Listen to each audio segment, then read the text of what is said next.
Dans le podcast cette semaine, on va pelleter des nuages avec Christian Lemay. On parle rejouabilité et synchronicité. The beat of the drums echoes in the pulse beat of the young braves. Salut les joueuses, salut les joueurs, je suis Paul Gara. On se retrouve pour une nouvelle émission pour pelleter des nuages, comme une fois par mois. On se livre à cette activité un peu saugrenue et bien sûr, je suis en compagnie de Christian Lemay. Salut Christian. Bonjour Paul Gara. Comment vas-tu? Écoute, ça va bien. Et toi? Moi, je pète le feu, j'ai envie de faire une super émission aujourd'hui. Waouh! Mais là, tu viens de me mettre la pression d'un coup. Ah ben oui. Je t'entraîne avec moi. Allez. Allez, go! Bon. Tu nous rappelles c'est quoi pelleter des nuages? Mais oui, bien sûr, pelleter des nuages, c'est une émission dans laquelle chacun, l'un après l'autre, nous allons présenter une chronique sur un thème un peu inutile en lien avec les jeux de société. Et comme c'est inutile, c'est totalement indispensable. Voilà. Est-ce qu'on peut résumer ça comme ça? Tout à fait. Et on peut dire qu'on a une illustration originale pour ce podcast, pour ce format. Créé par un être humain. Oui. Avec du sang, de la peau, des muscles, des os, un cerveau et tout ça, là. Ouais. Et donc, c'est Mélodie Leblond qui a fait notre petite illustration. Et on la remercie encore et on l'embrasse très fort. Voilà. On la remercie. Ah tiens, on aurait dit, si vous avez les références, faites par une unité carbone. Si vous retrouvez le film, c'est pas mal. Alors, là, le mois... Ouais, oui. J'allais dire un truc. Parce que c'est moi l'animatrice, je te rappelle.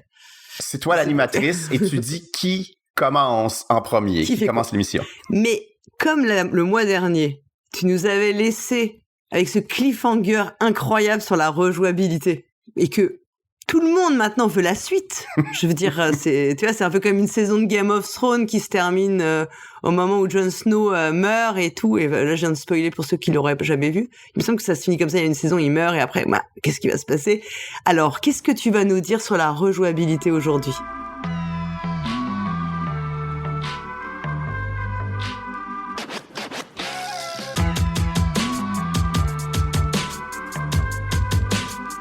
Alors oui, la dernière fois, je vous laissais sur la promesse de vous révéler les secrets de la fontaine de jouvence. Qu'est-ce qui fait qu'on a envie de jouer à un jeu de société? Alors, aujourd'hui, chronique la rejouabilité, deuxième partie, je me lance. Donc, cette chronique se veut en grande partie un résumé du livre Uncertainty in Games, l'incertitude dans les jeux, un ouvrage de Greg Costikyan, tiré de la collection Playful Thinking aux éditions MIT Press. Déjà, là, tu viens de me mettre la honte sur tout mon accent anglais pourri, là. Écoute, et c'est un gars du Lac-Saint-Jean, une région particulièrement francophone qui fait ça en plus. Donc, même si ce livre s'adresse d'abord à des gens qui étudient pour travailler dans le monde du jeu vidéo, la vaste majorité des principes qu'il énonce s'appliquent également aux jeux de société. Et d'ailleurs, il en nomme régulièrement dans ses exemples. En effet, Costikyan, dont les réflexions sont inspirées et appuyées par les travaux du sociologue français Roger Caillois, merci, postule que les jeux ont besoin d'incertitude pour conserver notre intérêt et que la lutte pour maîtriser l'incertitude est centrale dans l'attrait des jeux.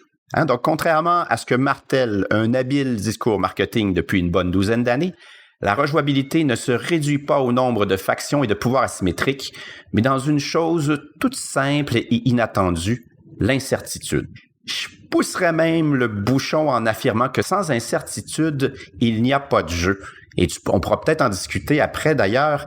Est-ce que on peut dire qu'il y a un jeu sans incertitude? Est-ce qu'on jouerait à un truc dans lequel on connaît toute l'issue, tout le déroulé? Première considération, ou en fait petite considération, la rejouabilité n'est pas qu'une qualité intrinsèque au jeu.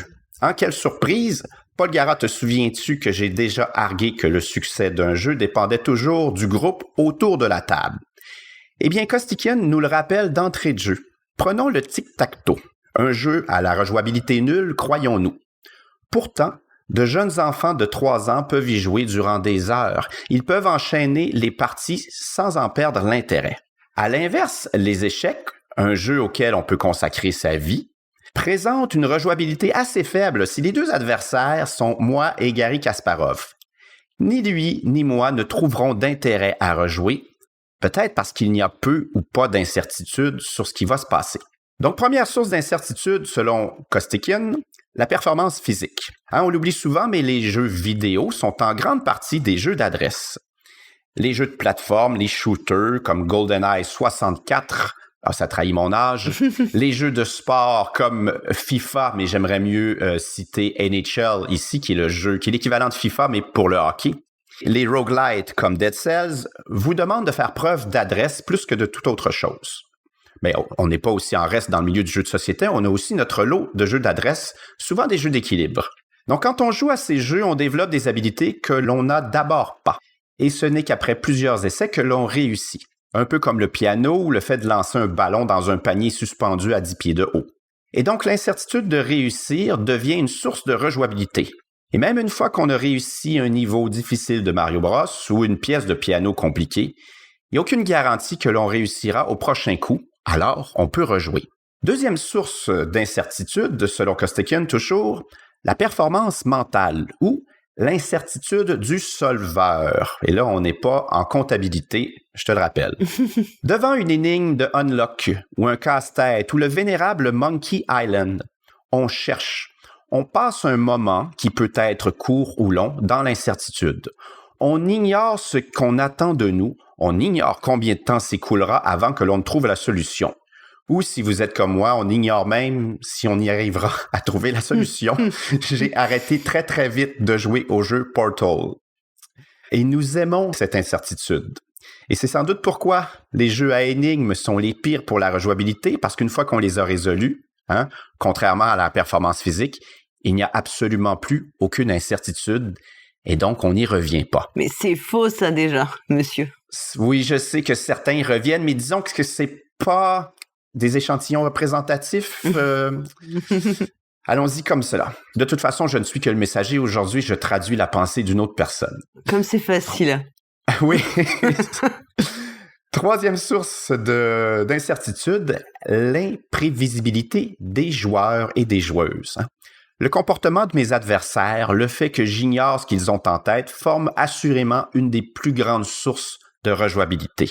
Caroline remettra-t-elle en place la même stratégie que la dernière fois? Michel saura-t-il contrer mon combo? Pourquoi Maryse n'attaque-t-elle pas mon flanc ouvert? Est-ce parce qu'elle ne l'a pas vu ou qu'elle prépare un autre coup encore plus retard? Sylvain pourra-t-il faire tenir cette pièce en équilibre en haut de la Crazy Tower? De roche-papier-ciseaux à diplomatie, en passant par Counter-Strike, la performance et les intentions des autres joueurs à table amènent des situations presque toujours nouvelles et surtout incertaines. Contrairement aux algorithmes qui dictent les comportements et les patterns d'un boss de fin de niveau, je ne sais jamais comment se comportera mon bon ami Manu. Ah non, c'est faux ce que je viens de vous dire. Manu m'attaque toujours, il s'en prend toujours à moi. Son seul souci, c'est que je ne gagne pas. D'ailleurs, Bruno Feduti le soulignait l'importance de l'interaction entre les joueuses dans l'entrevue qu'il t'a donnée ici même. C'est aussi ce qui m'avait particulièrement séduit dans le jeu Québec, un jeu à l'allemande des auteurs Philippe Baudouin et Pierre Poisson-Marquis. Donc, c'est un jeu à l'allemande où les points que vous marquez dépendent largement du comportement des autres, à l'opposé de la plupart des princes de Florence ou Âge de Pierre qui étaient en vogue à l'époque. Grâce à cette forme d'incertitude, on peut même perdre en jouant bien, ou plutôt l'imprévisibilité des bons joueurs redéfinit et des mauvais joueurs redéfinit ce que signifie bien jouer. Il y a plusieurs années, on parlait des Jedi de Puerto Rico, un de ces joueurs en ligne qui quittaient une partie si vous ne jouiez pas comme il faut, et j'espère que vous entendez bien les guillemets à « comme il faut », parce que vous bousillez leur partie. Je dois jouer en tenant compte pour acquis que tu ne feras pas ce qui me paraît comme le meilleur coup. Et cette incertitude amène une grande rejouabilité, elle aussi. Quatrième source d'incertitude et donc de rejouabilité, le hasard. Le hasard n'a pas toujours bonne réputation dans le milieu des amateurs de jeux stratégie, mais il s'agit assurément d'une des sources d'incertitude les plus efficaces pour créer de la rejouabilité. Bien dosé, bien placé, le hasard génère des situations toujours renouvelées en un clin d'œil. Imaginez, au tarot, il y a des milliards de mains possibles. Donc, je répète, des milliards de milliards de milliards. Et là, c'est pas juste une figure de style ou une hyperbole, c'est littéralement le calcul. Donc, le hasard nivelle les chances de gagner entre des joueuses de niveaux différents. Le hasard brise la symétrie. Et la symétrie pas l'asymétrie en un mot. Donc, par exemple, dans Aventurier du Rail, les tickets destination remis en début de partie feront en sorte que chacun cherchera à relier des villes différentes des autres joueuses, mais aussi d'une partie à l'autre. Et surtout, le hasard ajoute un sens du drame difficile à égaler. Il y a un moment de délicieuse tension lors d'un roulé de dés décisif dans le combat final d'une partie épique de la guerre de l'anneau, ou lors de la révélation de la dernière carte de la rivière d'un Texas Hold'em. Nous avons des souvenirs de jeux créés par le hasard que nous nous racontons avec vive émotion. Je pense que tu pourrais nous parler d'un lancer de dés dans une certaine partie de Twilight Struggle qui t'avait bien ému aussi. Le hasard a la très grande qualité de savoir s'effacer discrètement. En fait, plus l'on lance de dés dans une partie, plus on s'approche d'une courbe moyenne. Et donc, à la longue, la meilleure joueuse devrait l'emporter plus souvent dans un jeu de gestion de risque comme Can't Stop. Si l'auteur d'un jeu a fait ses maths correctement, le hasard permet de simuler le réel. Devant un nombre élevé d'événements possibles aux facteurs multiples, comme la météo dans Formule D ou l'attaque d'une armée adverse sur un terrain marécageux, un jour de pluie, alors que les vivres manquent dans War and Peace, le hasard permet de trancher en un instant ce qui se passera. Et si vous me permettez une note d'humour pour terminer, je vais citer mon grand ami Alex. Le hasard peut devenir le bouc émissaire parfait pour expliquer ta défaite dans un jeu de stratégie comme Blood Bowl, sans toutefois t'enlever l'impression que tu mérites effectivement la victoire quand tu gagnes. Je connais, je confirme. C'est un comportement qu'on voit souvent, ça. Hein? Bien sûr. 5e source d'incertitude, la complexité analytique. Et si je comprends bien Costikin, plus un jeu a une grande profondeur stratégique ou tactique, plus grande sera sa rejouabilité, car le nombre de parties nécessaires pour effacer, maîtriser l'incertitude, pour atteindre un niveau de maîtrise qui fait que l'on gagne presque chaque fois sera très élevé. Quand l'arbre des décisions devient plutôt une forêt, comme au Go par exemple, il faut jouer une infinité de parties avant d'en voir le bout, de comprendre les implications de chacune des décisions. Même s'il n'y a aucune information cachée ou hasard, l'incertitude demeure dans ce type de jeu-là, parce que les conséquences de nos choix sont impossibles à anticiper pour notre cerveau en raison de leur grand nombre.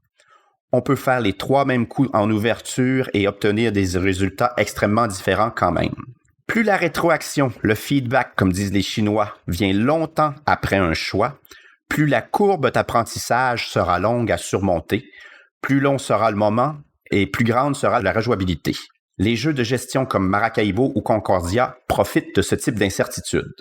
Dans le cas des jeux avec une dimension tactique forte, je pense à Spirit Island qui ressemble parfois à un puzzle, il faut jouer plusieurs fois pour développer l'habilité de voir les jeux, pas les jeux, mais les coups tactiques que l'on doit jouer, les meilleurs. 6e source d'incertitude, les informations cachées. Qui n'a jamais rêvé de voir ce que les autres joueuses à une table de poker avaient dans leurs mains? De pouvoir lire une paire de rois dans leurs yeux, de voir au travers du brouillard de guerre le Fog of War de StarCraft. Et pourtant, si vous en aviez le pouvoir, il y a fort à parier que vous vous lasseriez rapidement de ces jeux. Par ailleurs, une grande partie des jeux vidéo modernes repose sur l'exploration de l'environnement. Dans Breath of the Wild de la série Zelda, un des grands plaisirs est la découverte, non seulement du monde et de l'univers, mais aussi d'un millier de petits détails comme faire du feu. L'information cachée permet l'existence d'un des aspects les plus appréciés du monde du jeu, le bluff. Autre considération, certains jeux combinent plusieurs sources d'incertitude et c'est souvent une bonne chose. Costikin affirme même que les 2 meilleurs jeux pour la rejouabilité sont des jeux de société. Lui qui parle à des gens qui travaillent dans le jeu ou qui veulent travailler dans le jeu vidéo, il nous parle plutôt de Magic, The Gathering, et Mémoire 44. Il souligne combien tous les deux usent habilement d'un grand nombre de sources d'incertitude. Dans Magic, on retrouve des informations cachées, à la fois dans la composition du deck adverse et dans la main du joueur adverse. Il joue bleu, mais lui reste-t-il un counterspell en main? Il y a du hasard, quelle carte vais-je tirer? Quelle carte mon adversaire va-t-il tirer? Il y a une grande complexité analytique. Devrais-je contrer cette créature tout de suite ou bien garder mon sort pour une autre peut-être plus puissante encore qu'il me prépare? Il y a de l'imprévisibilité dans le comportement du joueur adverse. Est-ce qu'il va jouer agressif ou il va jouer plus lent? Et il y a une incertitude également liée à la performance mentale. Vous pourriez très bien ne pas voir le coup qui vous permettrait de prendre le contrôle du champ de bataille et de gagner la partie. Bon, pour ma part, je joue plus à Magic depuis longtemps, mais je m'adonne beaucoup à Star Wars Unlimited depuis la sortie du jeu. Je demeure toutefois en dehors des circuits de compétition, car ceux qui les fréquentent surfent sur le web pour connaître les meilleures combinaisons et les stratégies les plus fortes. Et si ce type de discussion-là, le méta, me stimule au plus haut point intellectuellement parlant, je trouve qu'on se prive d'une grande source de plaisir dans la découverte des stratégies émergentes. Tu t'enlèves l'incertitude, en fait, parce que tu t'empêches de ressentir le plaisir toi-même de découvrir une combinaison puissante. Tu te prives de cette incertitude-là parce que tu sais que ton deck, c'est le plus fort que tu aurais pu créer pour le genre que tu voulais faire, que ce soit aggro ou combo. En conclusion, avant de lire Uncertainty in Games, j'avais déjà lu dans un autre ouvrage que sans incertitude, il n'y a plus de jeu. Une idée qui va dans le même sens que celle de Costikian. Et j'avoue que je n'arrive pas à contredire cette affirmation. Quand je m'interroge sur ma pratique ludique, quand je revisite des moments de mon enfance à aujourd'hui, j'avoue que si je savais ce qui allait se produire, et je ne parle pas seulement de l'issue de la partie, de qui va gagner, je pense que je ne rejouerais pas. Et est-ce que vous, chères auditrices, vous vous engageriez dans une activité libre, non productive, comme le jeu, dont vous connaissez à l'avance tout le déroulé? Pour terminer, si Costikian a raison, l'incertitude serait donc le deuxième élément constitutif des jeux. Le premier étant l'existence d'une règle. Donc un jeu, tous les jeux, pour exister, ont besoin d'un règlement, c'est-à-dire une marche à suivre, et d'incertitude. Ok. Je dis merci Costikian. Je te chambre. Merci à lui, je ne suis que son humble traducteur. Son porte-parole. Mm-hmm. J'avoue que quand tu m'avais dit, quand j'ai su que tu allais parler de l'incertitude pour dire ce qu'était la rejouabilité, j'étais un peu surprise parce que c'est vrai que moi, j'aurais pas abordé la rejouabilité sous cet angle. Mais c'est ça qui est bien, encore heureux, c'est bien qu'on puisse en discuter. On se surprend. Ouais, il faut un peu de surprise, sinon tu vois, pas d'incertitude sur ce que t'allais dire, on se serait fait chier comme des rats morts, on serait... Pas d'intérêt, voilà. Pas d'intérêt, voilà. Donc en fait, je viens de faire la démonstration que t'avais raison. Oh, attention tout le monde, j'ai enregistré ça et je vais le diffuser. Waouh. Après, je sais pas si je suis complètement d'accord ou s'il y a pas des trucs sur lesquels je m'interroge un peu, parce qu'en fait, il y a des jeux auxquels tu vas jouer et déjà t'auras jamais envie d'y rejouer et donc peut-être que il peut y avoir de l'incertitude dans ces jeux. C'est pas pour ça que t'auras envie d'y rejouer déjà. Et c'est pas pour ça qu'en y rejouant, t'auras l'impression vraiment d'avoir une expérience différente de ta première expérience, tu vois? Peut-être ce que je pourrais dire, c'est que c'est pas parce qu'il y a de l'incertitude qu'il y a de l'intérêt à rejouer. Mais sans incertitude, par contre, il n'y aurait pas d'intérêt. C'est pas une garantie, par contre, la présence de l'incertitude qu'il y aura de l'intérêt à rejouer. Parce que t'as quand même des jeux où tu perds tout le temps, en fait. Tu vois? Ah oui? Tu parlais de Dead Cells, mais dans Dead Cells, tu perds tout le temps, en réalité. Tu vois, c'est ce qu'il explique, justement, parce que le livre fait quand même 120 pages. L'incertitude ne repose pas seulement sur l'issue, c'est-à-dire la fin.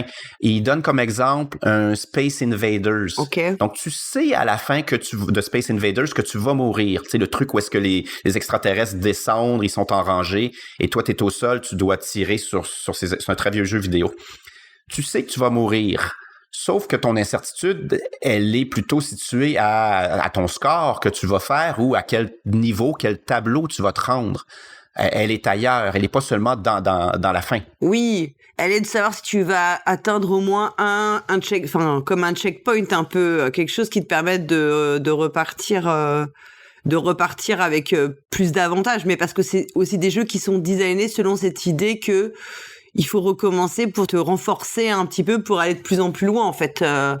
Parce qu'en fait, tu sais que tu vas perdre. Tu sais que ton incertitude, elle est dans ton adresse. Ouais, elle est ou plutôt dans ta progression. Dans ton degré de progression, je sais pas, ouais. Il donne aussi un exemple, Donjons et Dragons, et tous les jeux de rôle. Ouais. Je veux dire, l'intérêt d'un jeu de rôle n'est pas est-ce que les aventuriers vont réussir à vaincre le dragon ou, je parle des jeux à l'ancienne, mais tous les jeux aujourd'hui, l'intérêt n'est pas seulement dans comment ça se termine, mais c'est toute l'histoire qu'on se raconte. C'est ce qui se déroule durant qui est intéressant. Et ça, il y a beaucoup d'incertitudes. Mais ça veut bien dire c'est une vision quand même du jeu qui est limitée à un type de jeu auquel on est un peu habitué. Enfin, je sais pas comment l'expliquer bien, mais tu vois, imaginons un jeu où tu pourrais pas gagner, mais tu le saurais pas forcément. Remarque, si tu le sais pas, tu peux croire que tu vas gagner. Tu vois, des jeux comme ça. Je sais pas, ce serait marrant de savoir si t'aurais quand même envie d'y jouer alors que t'as aucune chance de gagner. Je sais pas. Est-ce que t'aurais quand même envie de rejouer? Si le plaisir que t'éprouves en partie. Parce que après, il y a quand même l'idée de savoir, est-ce que si tu rejoues, ok, t'éprouves toujours du plaisir. Même si t'as pas forcément de perspective de victoire ou d'avancée ou... Là, j'ai eu un flash, je délire complètement, mais je me revois il y a 25 ans peut-être, du temps qu'on écoutait la télé. Tu sais, le truc qu'on allume et que là, on était obligé de subir ce qu'il y avait à un des postes. Et en fait, je me revois souvent en fin de soirée allumer la télé, n'aimer rien de ce que je vois, même après avoir zappé 3 ou 4 fois, fait le tour de toutes les chaînes, mais continuer quand même d'écouter la télé sans plaisir. Bon, mais par réflexe, on le faisait. Et j'allais dire, il y a une forme de rejouabilité là, mais peut-être que c'est juste moi qui est con. Donc, non.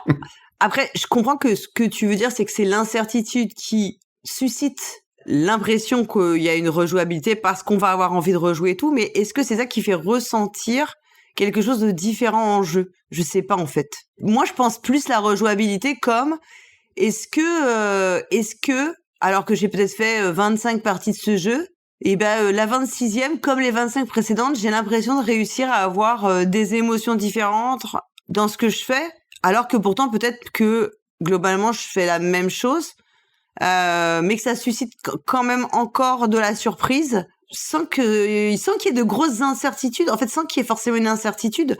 En fait, ton degré d'incertitude, il peut être le même d'une partie à une autre. Tu vois, ce qui est dit, là, je reviens à la citation initiale. Ouais, vas-y. C'est la lutte pour maîtriser l'incertitude qui est centrale dans l'attrait des jeux. OK, ouais. Mais j'avoue que elle a un peu le dos large dans cette thèse-là. Si on voulait la critiquer, parce que il prend des trucs qui sont très, très, très différents et il en fait ressortir le côté commun qui est l'incertitude, mais des fois, l'incertitude a le dos large, comme je disais, donc elle englobe beaucoup de choses qu'on n'aurait pas imaginé être de l'incertitude pure, en fait. Bon, c'est peut-être là. Ouais, après, en même temps, c'est normal, c'est aussi l'exercice de trouver quelque chose de commun et pour essayer de qualifier, de trouver un critère, en fait. En fait, c'est aussi intéressant. Ce que je trouvais vrai, par exemple, c'est sur l'histoire du hasard, parce que tu vois, le hasard, tu disais, ça a pas bonne presse. Et il me semble que Bruno Fedouti, on l'aura cité encore une fois, qui dit que c'est pareil quand tu sais t'as des pouvoirs très forts ou t'as des choses qui peuvent changer complètement le cours du jeu et qui n'est pas maîtrisé par les joueuses, c'est bien parce que sinon c'est le meilleur autour de la table qui gagnerait. Et comme on sait déjà à peu près à l'avance qui est le meilleur, t'aurais aucune envie de jouer puisque de toute façon tu sais que tu gagneras pas. Et c'est parfois ce que je reproche à certains jeux effectivement où il y a tellement de contrôle que est-ce que toute cette débauche d'énergie pour de toute façon que ce soit entre guillemets le meilleur ou le plus compétent qui gagne, le jeu en vaut la chandelle ou pas, tu vois, c'est...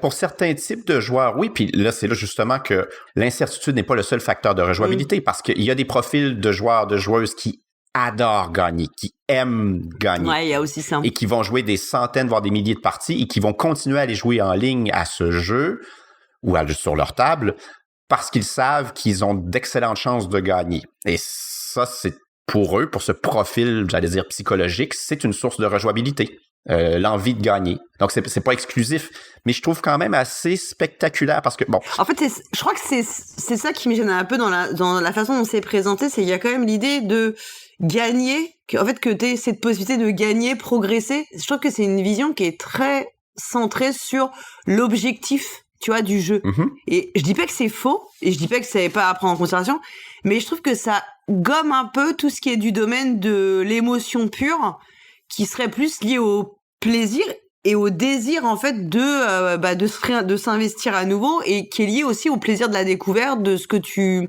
ressens en jouant et l'impression d'être plus surpris par ce qui se passe plus que dans le fait de vouloir combattre l'incertitude. Oui, mais j'ai l'impression que ton émotion, elle trouve une source, comme tes sensations, je veux dire. Tout à coup, tu as mal à la main, tu te rends compte que tu as mis ta main sur le rond du poil. Il y a une raison à ce que tu ressens.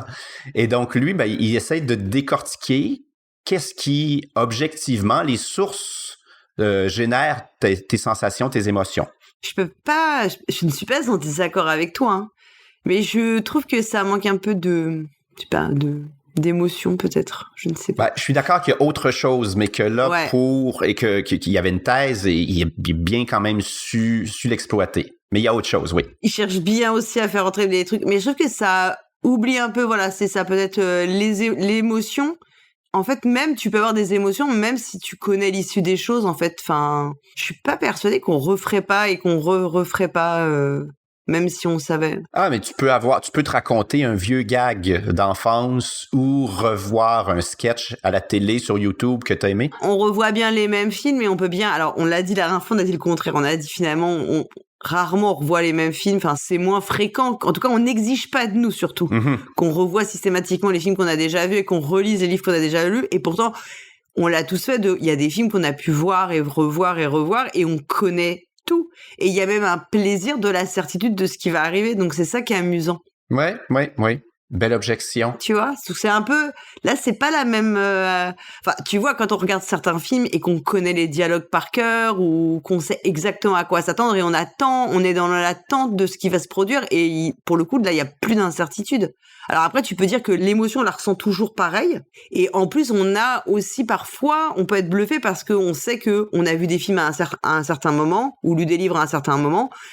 Et après, entre le souvenir et le fait de répéter l'expérience, il peut y avoir un petit décalage, et aussi parce que on n'est plus exactement la même personne, donc ça change aussi. Enfin, il y a une découverte, la découverte qu'on a changé en revoyant le même film 20 ans plus tard. Je pense que j'aime mieux l'idée de la découverte, en fait, je crois. Je la trouve plus satisfaisante pour moi, en tout cas. Hein. L'idée de redécouvrir un jeu. Tu vois, il y a des jeux, t'as beau les connaître et savoir comment, en gros, les choses vont se passer. Et bien sûr, il y a de l'incertitude sur qui va gagner, les tuiles qui vont sortir et tout. Mais ça change pas fondamentalement ce qui se passe.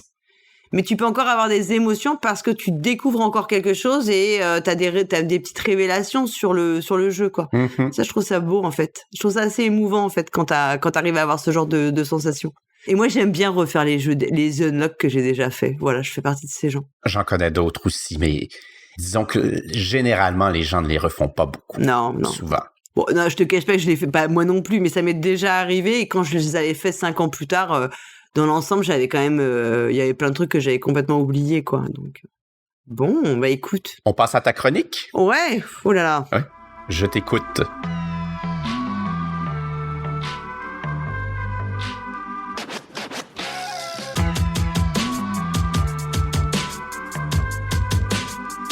Moi, je vais te parler de la synchronicité. C'est un programme. Beau sujet.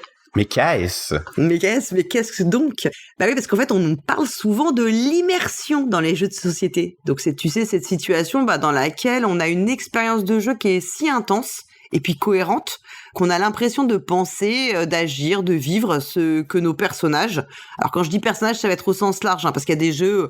Bien sûr, quand on joue dans Agricola, on n'a pas un personnage de fermière allemande identifié, mais on est quand même censé être une fermière allemande qui lutte contre la famine. Voilà, donc c'est cette impression de penser, d'agir, de vivre et de faire ce que nos personnages font. L'immersion, en fait, elle est quand même souvent basée sur l'existence d'un thème de jeu qui est à peu près en adéquation avec les actions que l'on va faire en jeu. Et puis aussi cette fameuse cohérence entre les mécaniques, donc en gros le système proposé par le jeu et cette thématique. L'immersion, elle peut également reposer sur un sentiment de réalisme, comme dans les jeux simulationnistes, et les mécaniques du jeu et leur articulation parviendraient à retranscrire une sorte de réalité, ou tout au moins une idée de la réalité, ce qu'on se figurait être la réalité. Mais en vrai, je viens de te parler de l'immersion, mais c'est pas de l'immersion dont je veux parler dans cette chronique. Voilà. Ou plutôt, c'est pas juste de l'immersion. Parce que l'immersion, elle peut revêtir plusieurs niveaux d'intensité. Un peu, tu sais, comme l'interaction. Donc, si on pouvait faire une gradation un peu formelle. Là aussi, j'ai essayé de faire des catégories qui sont discutables, bien sûr, mais c'est un peu pour faire brosser le tableau. On a des jeux qui ont des thèmes absents. Donc, il y a les certains jeux abstraits qui l'assument totalement. Et puis aussi tous ces jeux à thème dits plaqués, Azul ou les châteaux de Bourgogne. Donc, dans ces jeux, on sait qu'on va se concentrer principalement sur les mécaniques. Et puis, l'habillage du jeu, il est un petit peu superflu. Le thème, lorsqu'il existe, c'est souvent pour des raisons cosmétiques. Et il pourrait être remplacé par n'importe quel autre sans que ce soit vraiment dommageable pour l'expérience de jeu. Ce sont en fait les mécaniques qui vont susciter une certaine immersion. Elle est certes plus abstraite, mais elle n'est pas inexistante pour autant. Après, il y a les jeux, ce que j'appellerais les jeux à thème fort. C'est des thèmes qui sont si forts qu'ils parviennent à emporter ton imaginaire sans grand effort, souvent parce qu'ils exploitent des univers déjà connus, dont les joueuses sont familières et qu'elles parviennent à se représenter sans faire beaucoup d'efforts. Ça va être le cas souvent des jeux qui exploitent des licences et qui misent sur un engagement finalement de la joueuse à l'égard de l'univers. Ces jeux, ils ont souvent une grande puissance narrative, qui n'est pas suffisante pourtant à garantir une immersion forte, si leur mécanique elle implique trop de rupture avec l'expérience de jeu et de trop fréquents retours à la vie réelle. Par exemple, parce que tu as des règles lourdes, des phases de maintenance interminables, beaucoup de micro-manipulations. Alors, c'est le cas de beaucoup de jeux coop, et notamment les jeux FFG. C'est typiquement ce type de jeu. Un thème fort, mais dont l'immersion est souvent brisée par tout ce qu'est le jeu en réalité. Et ensuite, on va trouver des jeux dans lesquels on va trouver l'adéquation mécanique et thématique. C'est-à-dire qu'ils vont se distinguer par une cohérence entre le propos du jeu, ses mécaniques et les expériences des joueuses. Dans ces jeux, les autrices, elles sont parvenues à trouver une mécanique qui simule l'univers du jeu et procure les émotions que les personnages sont supposés vivre. Donc je vais prendre l'exemple de Thèbes, qui est un jeu de collection. Je ne sais pas si tu as joué, qui en est un excellent exemple, puisque selon la puissance des actions, on va se déplacer ou on va récupérer des cartes. On va dépenser plus de temps, ce qui va donc influer sur l'ordre du tour. Et puis, on va faire des fouilles archéologiques qui consistent littéralement à piocher des jetons dans un sac avec d'ailleurs une forte probabilité de ne rien récupérer du tout. Moi, j'en sais quelque chose, je suis la spécialiste. Et donc, on a vraiment... Pauvre victime. Ouais, pauvre de moi, franchement. Et donc, on a vraiment cette adéquation entre la mécanique et la thématique. Je pioche dans un sac comme je creuserais avec une pioche. Et là, je pense que tu rigoles à l'idée de me voir creuser avec une pioche ou une pelle ou n'importe quoi. Absolument pas. Absolument pas. Et enfin, tout au bout de ce spectre, on va trouver les jeux qui proposent la fameuse synchronicité. Alors, il y a un livre, je fais un petit retour en arrière. Il y a un livre que j'aime beaucoup et dont la lecture m'a énormément marqué. C'est La Caverne des idées de Somoza. Je te demande pas si tu l'as lu parce que je sais que tu l'as lu. Je l'ai lu, c'est une excellente lecture, merci. Voilà. Donc dans ce livre, la lectrice que nous sommes, elle suit une enquête policière qui se situe dans la Grèce antique et qui est menée par un détective qui est nommé Héraclès Pontor. Bien sûr, ce récit, c'est un clin d'œil aux 12 travaux d'Hercule et aussi à Agatha Christie.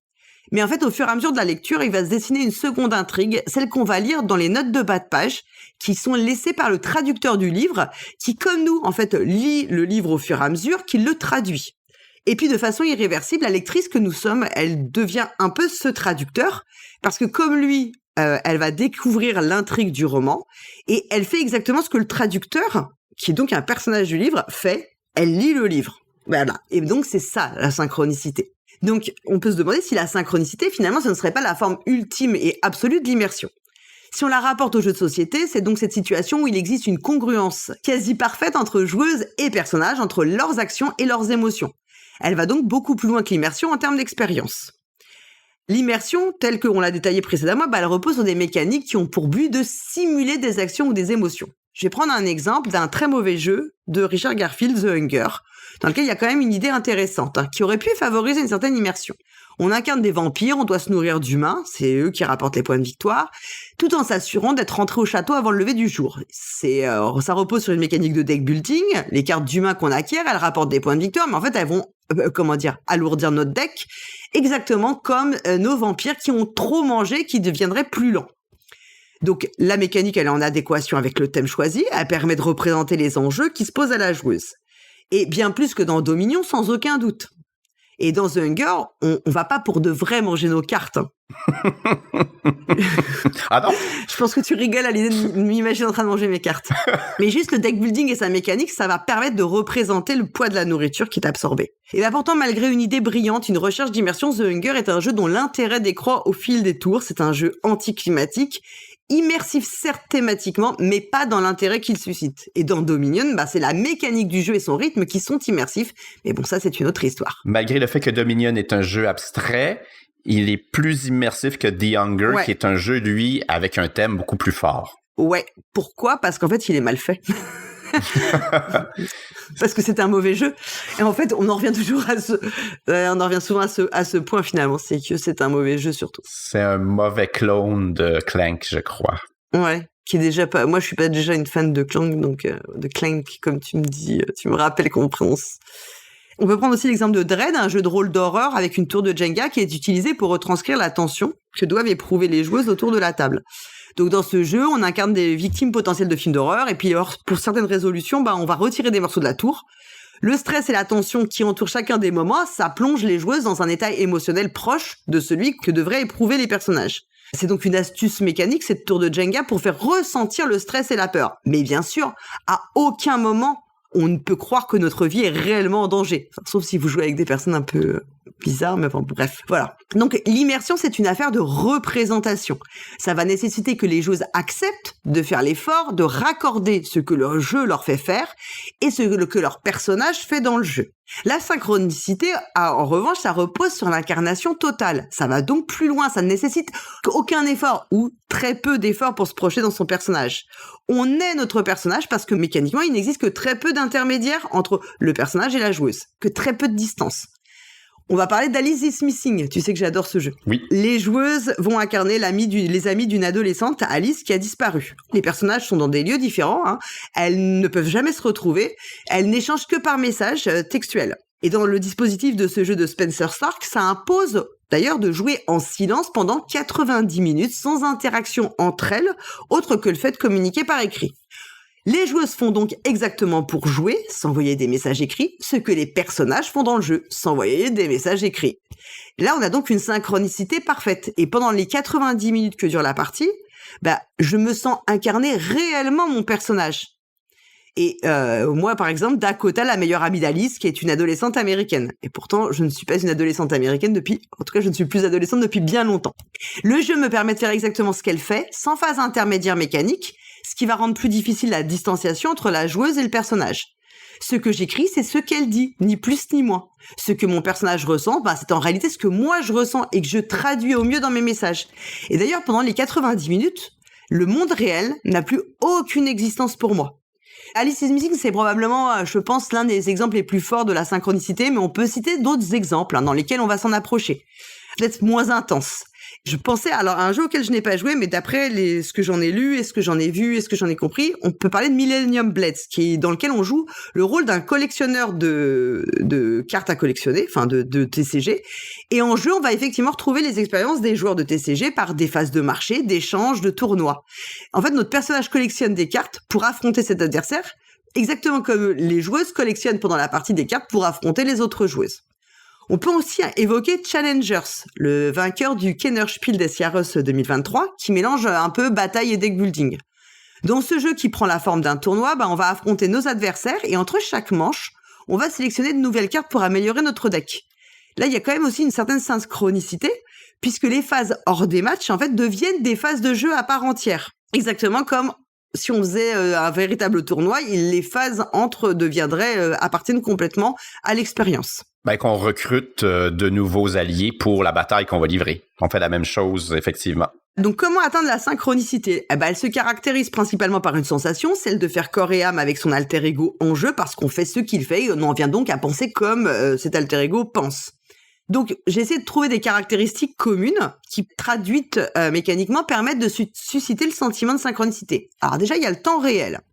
Le recours au temps réel, c'est probablement le plus frappant parce que c'est un peu ce que je trouve la caractéristique la plus partagée entre tous ces jeux qui créent une certaine synchronicité. Mais alors, de quel temps réel parle-t-on ?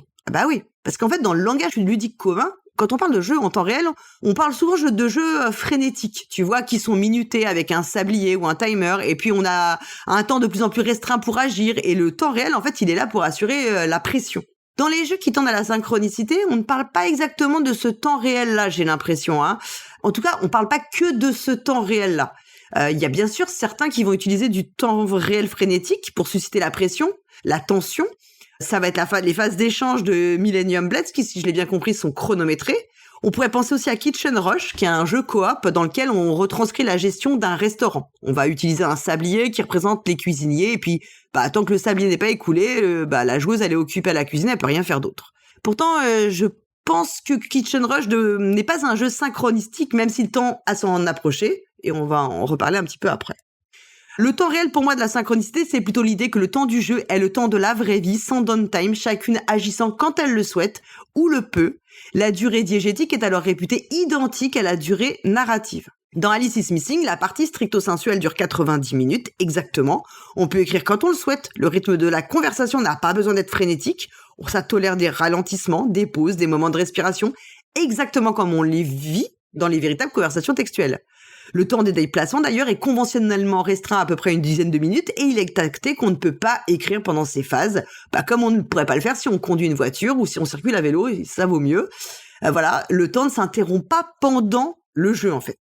La réduction des médias intermédiaires et de l'abstraction. Et oui, c'est une autre des caractéristiques des jeux qui produisent la synchronicité, la réduction des médias intermédiaires, voire leur disparition pour figurer les actions. Dans Alice is Missing, on communique avec le même outil, le clavier de téléphone, d'ordinateur, que l'on soit joueuse ou personnage. Il y a donc une nécessité d'abstraction qui est moindre que si je dois lancer un dé pour réaliser une action. Et donc en cela, le dispositif du jeu de rôle, pour moi, il ne permet pas particulièrement la synchronicité. Si je reprends l'exemple précédent de Kitchen Rush, les sabliers, eux, ils créent une distance entre la joueuse et la cuisinière. Donc peut-être que Kitchen Rush est très immersif, mais pour moi, il n'est pas réellement synchronistique. La synchronicité, pour exister, elle implique donc que la joueuse ne perçoivent même plus ou à peine les éléments mécaniques du jeu. Cette recherche de la synchronicité, elle soulève un paradoxe, en fait, entre les attentes des joueuses. En effet, l'immersion, elle est plutôt recherchée parce que sa puissance évocatrice, elle permet une évasion, une sortie du réel. On peut se projeter dans un univers thématique mécanique dont on sait qu'il n'est pas le réel. Et le jeu et le hors-jeu ne sont pas du tout confondus. Nos émotions dans ce type de jeu, elles sont simulées et non pas complètement réelles, car la distanciation, elle est toujours possible. La synchronicité, quand elle existe pleinement, elle implique, quant à elle, que la vie réelle se confond avec le jeu, que les contours de chacun de ces deux mondes sont difficiles à discerner. Il est donc plus difficile de déterminer si ce sont nos propres émotions ou celles de nos personnages que l'on ressent.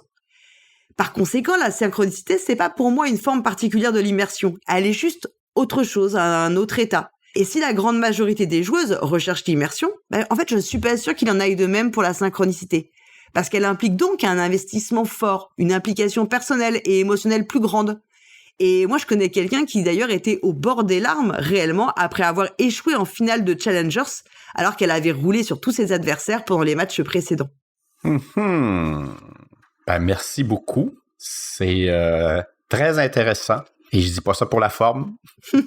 Maintenant que tu m'as fait un compliment, tu peux y aller, tu vas pouvoir me... Non, j'ai même aimé beaucoup la distinction entre représentation et incarnation, parce que je pense que c'est là la différence entre l'immersion et la synchronicité, en fait. Et l'incarnation, justement, elle fonctionne. Donc, la synchronicité, s'il n'y a pas d'intermédiaire, s'il n'y a pas de représentation de moi, si j'ai une petite figurine sur le plateau qui me représente, déjà, ça crée une distance. Ce n'est plus moi, mais cet objet-là, en fait, ou s'il y a une photo de moi, de mon personnage que je suis supposé incarner, là non plus, ça ne marche pas parce qu'il y a une distance qui se crée, parce que, évidemment, je ne corresponds pas à cette figurine de plastique ou à cette illustration ou cette photo de moi que vous m'avez fournie dans le jeu. Donc, la distinction entre les deux, la représentation et incarnation, je trouve ça très cool. Bon, j'aurais une petite objection pour la forme avec la synchronicité pure de Alice is Missing, parce que le temps du jeu ne correspond pas exactement au temps des personnages. Oui, je dirais qu'au niveau du rythme, comme tu le soulignes, parfois on peut prendre des pauses après un moment intense ou si on a l'impression qu'une nuit s'est déroulée, parce que je pense que l'histoire dans Alice is Missing ne prend pas... Parce que moi, c'est comme ça que je l'ai joué. Non. Ce n'est pas que 90 minutes, c'est dans la vie de... c'est ça que la règle dit? Tu peux avoir des ellipses temps... en tout cas, c'est pas... Moi, je l'ai jamais vécu comme s'il y avait des nuits qui se passaient. Pour moi, c'est dans la même continuité temporelle en jeu à chaque fois que je l'ai joué. Effectivement, tu peux avoir le sentiment qu'il y a des ellipses temporelles, oui, mais que tu ne ressens pas. Mais il n'y a pas d'ellipse, par exemple, on ne dit pas que tu joues sur plusieurs jours, en vrai. Non, mais est-ce qu'on t'impose de jouer dans un temps restreint, un temps narratif restreint? Il est pas précisé, le temps narratif, donc c'est toi qui le vois. Le seul truc, c'est l'histoire des déplacements, parce qu'on pourrait dire, si tu dois aller... alors là, je spoil pour ceux qui ne l'auraient pas joué, mais parfois, à un moment, tu vas potentiellement... Tu peux aller dans les lieux seul, mais si tu vas dans un lieu, effectivement, tu vas me dire, en vrai, est-ce que je vais vraiment... Je mettrais peut-être pas 10 minutes pour aller partout. Ouais. Bon, ça, c'est sûr. Ok, faut que tu l'acceptes. Ça, c'est juste un truc que tu acceptes, c'est que t'es à peu près à 10 minutes de tous les lieux possibles. Mais en dehors de ça, qui est pas gênant. Non, c'est juste pour pinailler. La synchronicité, elle est pas pure, mais c'est sans doute le plus près qu'on peut s'y approcher. Donc, j'avais une question pour toi. Est-ce qu'à ton avis, un jeu comme Space Alert est immersif ou dans la synchronicité? Parce que, tiens, si on a une figurine, donc déjà, ça nous met plutôt dans la représentation. Mais il y a un truc sur le temps qui est assez malin, je trouve. Je sais pas si tu te souviens de ce jeu. C'est un de mes jeux préférés. Je n'y ai pas joué. Oh, misère! Mais oui, je sais. Je te juge. Oh tu peux. C'est un jeu donc pleinement coopératif. Tout le monde à table. T'as pas joué à Thèbes alors hein? Non, je n'ai pas joué à Thèbes. Voilà. C'est un jeu qui a fait moins de bruit que Space Alert. Oui, je sais. Bon. Donc, dans Space Alert, on cherche à sauver le vaisseau spatial qui se fait attaquer de l'intérieur comme de l'extérieur. Et on va écouter une trame sonore qui nous prévient de certaines menaces qui arrivent justement soit de l'interne, soit de l'externe. Et en réaction, en temps réel, on va programmer des actions. Donc, chaque joueur, chaque joueuse place une série de cartes en ordre qui correspondent à ces actions. Donc, des déplacements, l'utilisation de canons laser pour faire exploser l'astéroïde avant qu'il nous frappe, ce genre de choses. Et là où je trouve qu'il pourrait y avoir de la synchronicité, c'est que une fois que c'est déroulé un certain nombre de minutes, la trame sonore nous dit « la phase 1 est terminée » et donc tu ne peux plus rien changer à ta programmation de tes actions 1 à 3. OK. Et un peu plus tard, quelques minutes plus tard dans la trame, je sais pas moi, après 6 minutes, c'est pas tellement important, là, on te dit la phase 2 se termine et tu ne peux plus toucher à tes actions numéro 4 à 7. Elles sont programmées. On considère que le temps s'est écoulé, le temps de ton personnage. Et donc, tu ne peux plus changer ce qu'il fait en fonction des nouvelles informations que tu reçois. Parce que la trame sonore continue de te dire, par exemple, à la 7e minute, « Oh, attention, il y a maintenant un alien qui s'est infiltré et vous devez aller le combattre. » Et ça, je trouve que ça pourrait être de la synchronicité. Qu'en penses-tu? Oui, parce que déjà il y a quand même il y a quand même le temps réel et ce que tu fais est vraiment ton personnage il ne peut plus revenir en arrière comme toi tu t'es plus censé revenir en arrière en jeu, donc il y a quand même une contrainte qui est partagée en fait. Oui. Si je comprends bien et tu peux pas t'en affranchir. Non. Tu peux pas t'en affranchir en fait. Donc tu supportes la même contrainte que ton personnage, que ce que tu incarnes supporte, donc peut-être qu'effectivement ça s'en approche. Mais c'est vrai que le temps réel, c'est quand même, le temps réel, c'est quand même aussi un élément important. Hein. J'ai l'impression que c'est ce qui revient quand même le plus fréquemment, quoi. Oui. Parce que le temps réel dans le jeu, je sais pas comment le dire, mais c'est ce que je disais. C'est pas forcément que tu dois tout faire dans la précipitation. Parce que, je sais pas, il y a d'autres jeux qui ont des sabliers du temps réel et c'est pas pour ça que t'as ça. Mais c'est quand tu dois contenir tes actions parce que ton personnage lui-même a un temps limité narrativement, en réalité. C'est ça, en fait, je pense qui compte. Oui, parce que quand tu arrives à la fin des 10 minutes que dure la trame sonore, là, le temps est terminé et tu ne peux plus rien changer aux actions que va faire ton personnage, à ta programmation. Et là, dans les minutes qui suivent, ce qu'on va faire, c'est simplement faire le déroulé du jeu des actions. Il n'y a plus aucune décision à être prise par les joueuses. Mais du coup, quand il y a la résolution, là, pour le coup, ça te sort quand même. Cette partie-là, oui. Ouais. Mais en même temps, il y a une...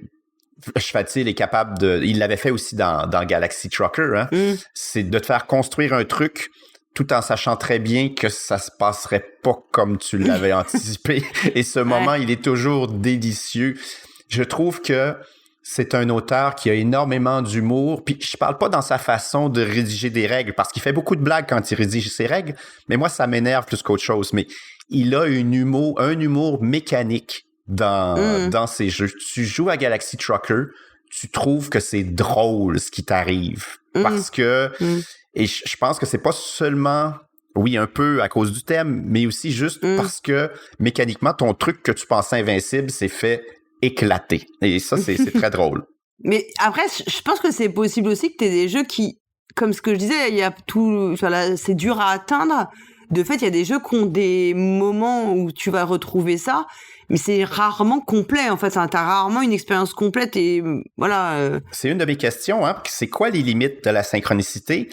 Est-ce que t'as pas l'impression qu'on les atteindra assez vite dans le jeu de société? Puis là, j'en veux pour preuve qu'on a peu d'exemples, malgré les milliers, les dizaines les milliers de jeux que toi et moi connaissons. On a peu d'exemples aussi forts que Alice is Missing, et même on a assez peu d'exemples de cas où ça s'incarne, là. Oui. En fait, je pense que c'est très difficile, déjà parce que dans le jeu de société, Alice is Missing, ça fonctionne aussi parce que ça n'utilise pas du matériel de jeu, à part les cartes. Et déjà, les cartes, tu vois, c'est l'histoire de la gestion des cartes événements, ça peut être un sujet. Je pense que moi, mon expérience, j'ai joué à distance et c'est vrai que du coup, les cartes événements, elles popaient dans mon serveur Discord. Mm-hmm. Alors que je pense que si t'es dans une pièce, que tu dois te lever pour aller tirer une carte événement, je suis pas sûre que le ressenti sera exactement le même. C'est pour ça que moi, je trouve que le distanciel est très bien pour ce jeu. Donc voilà. Et je pense qu'en fait, le fait qu'il y ait du matériel, dans l'absolu, tu vois, s'il y a trop de matériel à gérer, bah déjà, je pense que ça brise la synchronicité. Parce que de fait, ça veut dire aussi qu'il y a potentiellement de la maintenance à faire. Or, toutes les phases de maintenance, on sait que ça, c'est rédhibitoire. Oui. Et dans les jeux qui se veulent narratifs où il y a beaucoup de phases de maintenance, bah c'est ça qui brise toujours l'immersion en réalité. Parce que souvent, il faut que tu reprennes la règle du jeu, et que tu te souviens plus exactement en quel ordre, qu'il y a peut-être que c'est tour 1, tour 2, tour 3, c'est pas pareil. Donc en fait, ça vient t'enlever ça de la tête, quoi. Et je pense qu'Alice is Missing, ça marche aussi parce qu'en vrai, c'est un jeu de rôle en réalité, mais qui a un système de résolution où il y a pas de système de résolution parce qu'il n'y a pas de réussite ou pas à faire. En fait, le seul truc, c'est la résolution finale qui est en gros un pile ou face. Enfin, tu vois, donc c'est très limité. Mais il n'y a pas de système de résolution. Donc, je pense que c'est ça qui fonctionne. Dans Alice is Missing, tu ne lances pas un D20 non. Pour pour connaître l'issue d'un truc, là. Mais tu vois, je pensais, tu fais un GN, une murder party, dans laquelle tu incarnes des personnes qui enquêtent sur un meurtre dans une murder party. En fait, ça, ce serait un peu... t'aurais une forme de synchronicité. Oui, OK.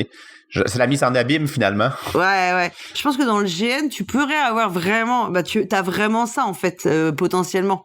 Sauf que si tu joues, je sais pas, moi, si tu fais un GN dans un univers Medfan, bon, et que tu fais un orc, toi, tu sais bien que t'es pas un orc, ça va être... je pense que ça va être plus compliqué. Ce que je comprends, mais je vais te lancer la pierre, tu nous fais saliver, fantasmer sur un truc, la synchronicité, mais qu'on peut pas vraiment faire dans le jeu de société, ou à peu près pas. Mais parce qu'en fait, et je sais pas si c'est très souhaitable, parce que c'est trop... Je pense que c'est tellement impactant. Parce que tu vois, Alice is Missing, bon, moi ça n'a pas été mon cas, mais je connais des personnes qui ont vraiment été bouleversées par l'expérience, enfin qui étaient vraiment en larmes et voilà. Et je pense qu'en fait c'est beaucoup d'investissement et que ça peut être à double tranchant pour toi. Moi ça a été une très bonne expérience et tout, mais j'ai jamais été à ce stade-là vraiment, tu vois, d'être complètement dans un état, enfin où ça pouvait avoir vraiment un impact. Mais je pense que ça peut, enfin. C'est un peu la limite aussi, on veut de l'immersion. Moi, la première, je rêve de jeux avec beaucoup d'immersion, où il n'y a pas de mécanique lourde, blablabla. Je cherche toujours le meilleur jeu narratif, où j'aurais vraiment l'impression d'être actrice de l'histoire. En vrai, je suis pas sûre que ça existe. Et en plus, jusqu'à quel degré, en fait, on a envie de vivre ça? Parce que je suis pas sûre que ce soit toujours souhaitable. En fait, on n'est pas toujours prêt. C'est pour ça qu'il faut que tu aies des dispositifs de sécurité émotionnelle dans ce genre d'expérience, en réalité. Bon, en Challengers, tu vois, l'exemple que je donne, il est plus limité. Oui. Mais je te garantis que la personne en question a vraiment pleuré toutes les larmes comme si elle avait perdu le tournoi, une finale de Jeux Olympiques, quoi.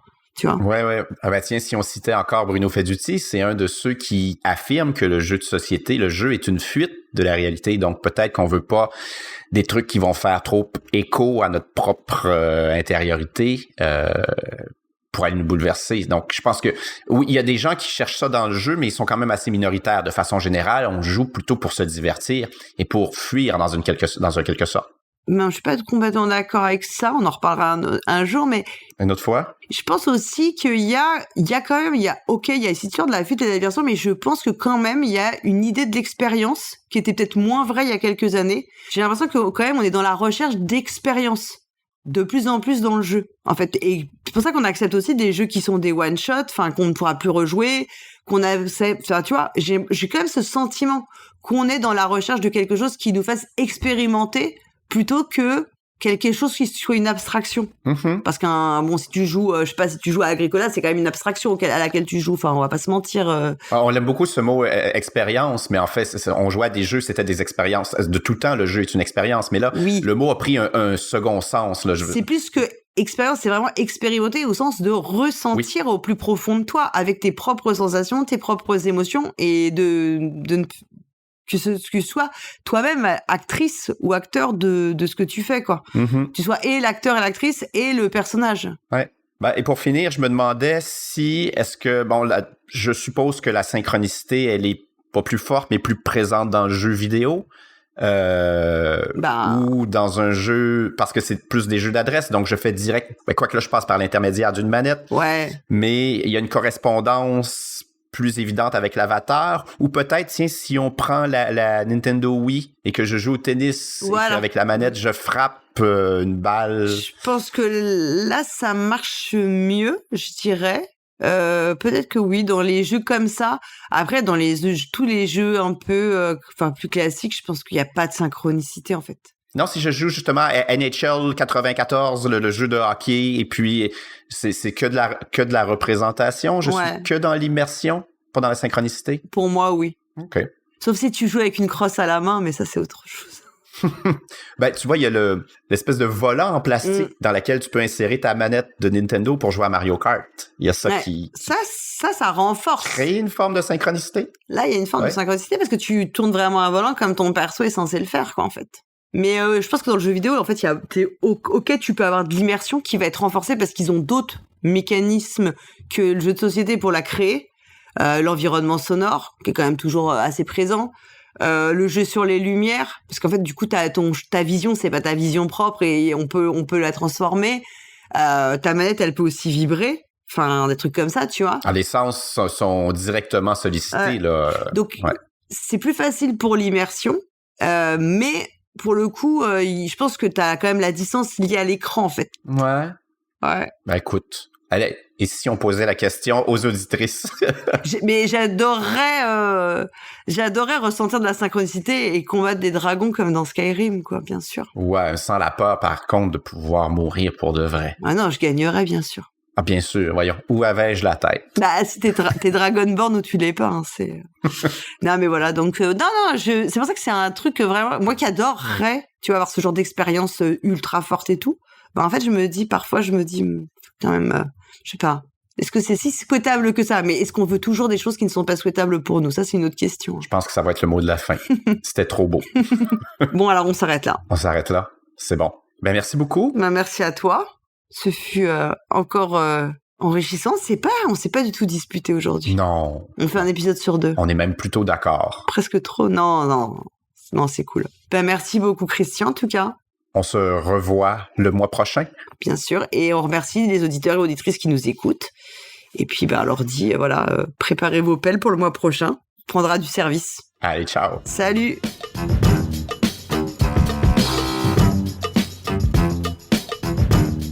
Cette émission, enregistrée à distance le 6 février 2025, est produite par Paul Gara et Hammer. Toutes les informations utiles et les titres des jeux abordés dans cette émission figurent dans le billet de cet épisode sur notre site lepointdepaulgara.fr en un seul mot. Ce podcast est totalement indépendant. Son contenu est libre et non sponsorisé. Retrouvez-nous sur les réseaux sociaux, Facebook, X, Blue Sky ou Instagram sur le compte de Paul Gara. Et surtout, venez discuter de cette émission et de tout autre sujet sur le serveur Discord du podcast. Merci d'avoir écouté Le Point de Paul Gara et à très bientôt pour une prochaine émission.